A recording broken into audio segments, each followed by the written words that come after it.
box cake. Remember, the cake has a leg, like the legs are carrying it, whereas the legs are not carrying it.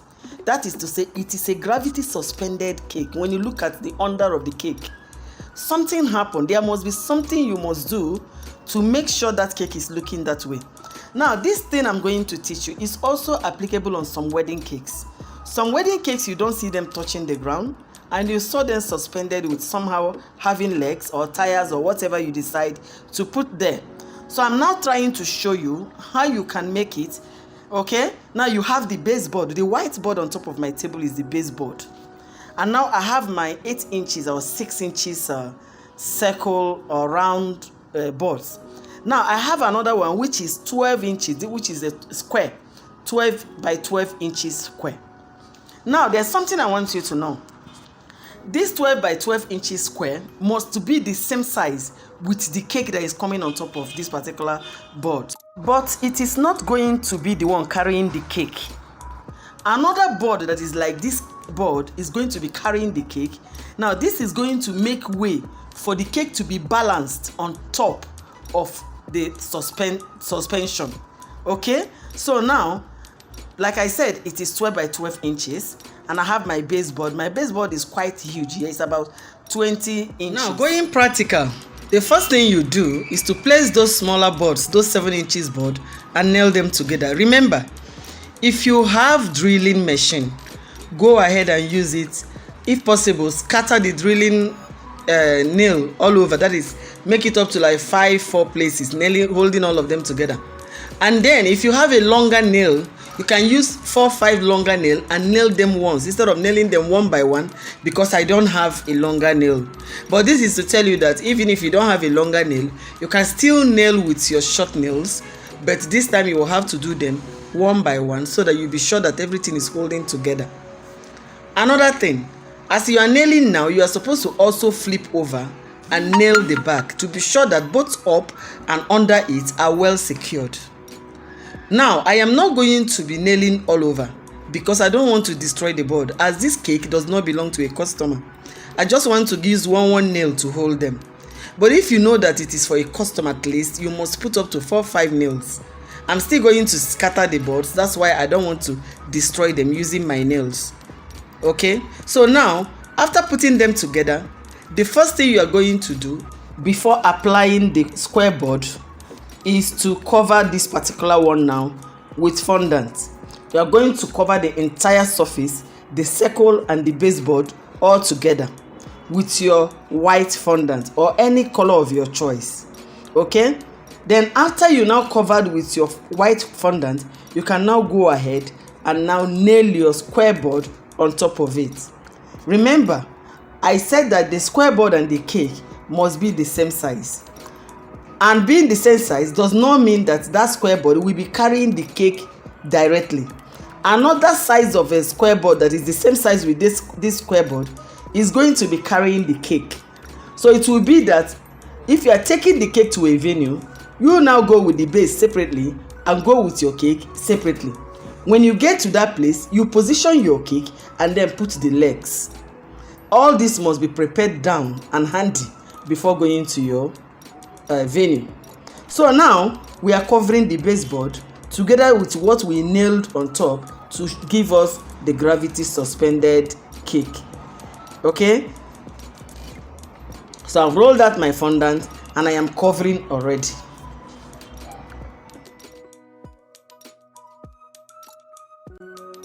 Now with your hand, gradually press down the fondant so that it will lap very well on the board, and after that you can use your smoother to smoothen it very well.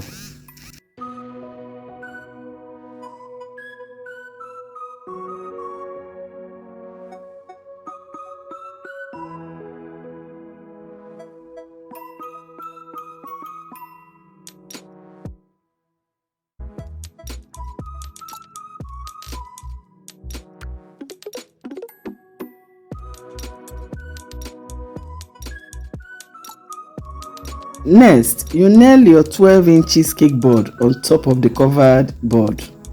Remember, the same size of the 12 inches is also going to be carrying the cake. After that, you set aside. Now, I have colored these two fondants. One is darker red and the other one is light red. Okay, and I am going to be using the two to form a marble effect. So what do? I'll bring out some balls, equal balls from each one, turn them into a sausage, and then begin to roll them in order to form my marble effect.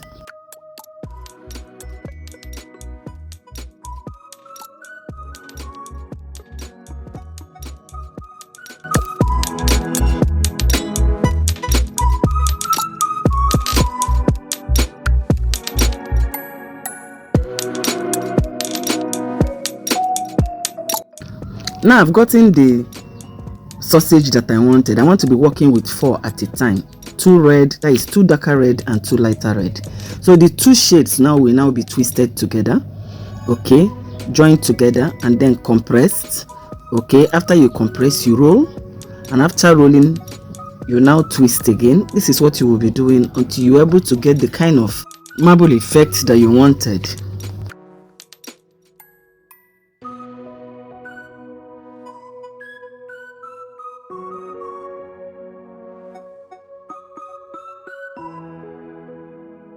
Now flatten the fondant and with your rolling pin, roll out to suit the size of the cake you are covering.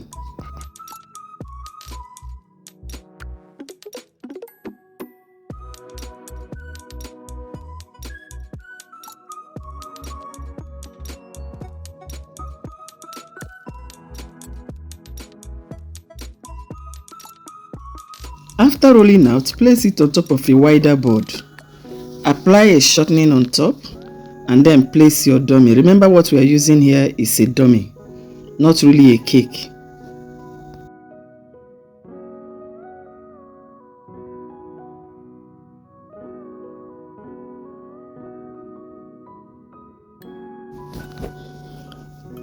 Now flip over to turn the fondant upside down. Okay, that is bringing the fondant on top in order to smoothen it first. You're also going to flip back for the fondant to be at the bottom, but remember, that part is always going to be the upper side of the fondant. This is to enable you place the sides of the fondant and merge them together. Now trim out some of the excess, as you are not going to be removing everything until you merge the side ones. Then you can now completely trim it out. Now roll out again. This time measure the sides of the dummy and cut according to the size, making sure that they are bigger by little so that you can trim out after you have finished making your sharp edges. Okay, so measure them, set them aside on the board while it's still on the board to at least firm up a little for 10 minutes so that it will not worry you much by the time you start placing it. Remember, you are going to be doing it the 4 sides, so you roll out the 4 sides, cut them and allow to firm up. Next, just apply some shortening, okay, on the sides of the dummies. If it is cake you are using, always remember it has to be your buttercream. Okay, so now apply your shortening and then start arranging whatever you have cut out for the sides until you go round.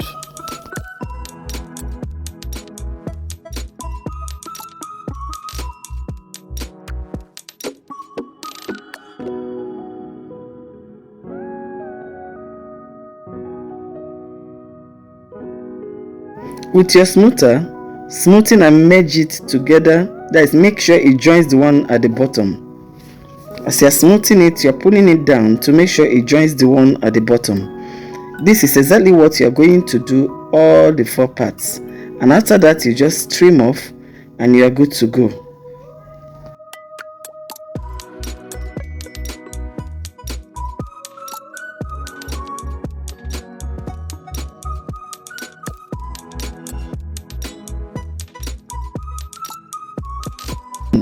Remember, you have to merge all the edges together by pulling, that is pulling with your 2 smoothers. Okay, by the time you pull, you cut with the straight part of the smoother until you have it very sharp.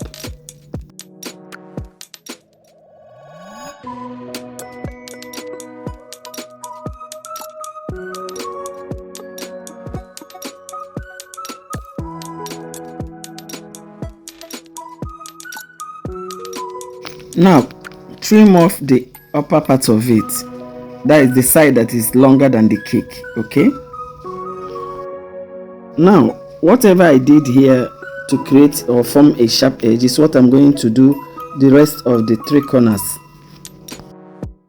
Now after this, just place the board under. Because it is a dummy, you can use shortening or even buttercream to place your dummy on top of the board. Okay, now I just flipped it over. All right, but if it is a cake, of course, you know you're going to be applying your butter before even placing the cake, and you don't need to do it separately. The board has to be directly under the cake before you start covering or decorating. Okay,